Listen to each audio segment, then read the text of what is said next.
নমস্কার বন্ধুরা, কেমন আছেন সবাই? আজ আমি একটি নতুন রেসিপি নিয়ে এলাম। রেসিপিটির নাম টার্কিশ বাজলামা ব্রেড। প্রথমে কুসুম গরম জলের মধ্যে আমি 2 চামচ ইস্ট দিয়ে দিলাম। তারপরে দিয়ে দেব আমি এখানে চিনি, লবণ স্বাদ মতো, আর যাবে এখানে 2-3 চামচ গুঁড়া দুধ।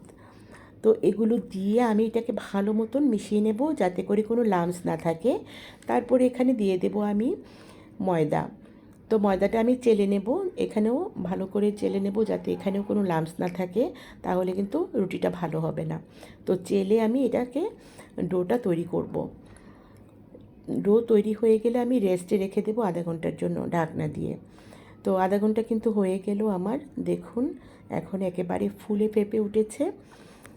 আর এটা থেকে আমি এয়ারটা বের করে দেব, বাতাসটা বাবুল হয়ে যে আছে এগুলোকে আমি বের করে দিচ্ছি।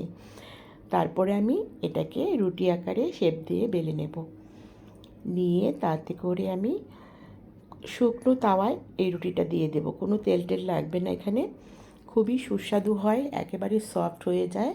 তো দেখুন আমি রুটিটা কিন্তু বেলে এখন তাওয়াতে দিয়ে দিচ্ছি, তাওয়ায় দিয়ে আমি একটু ঢাকনা দিয়ে দেব, তাতে করে রুটিটা অনেক সুন্দর ফুলে উঠবে। এই রুটিটা আপনি চিকেন অথবা খাসি যে কোনো জিনিসের মাংস টাংস দিয়ে খেতে খুবই ভালো লাগে, আর আমি তো চা দিয়ে খেতে ভীষণ পছন্দ করি।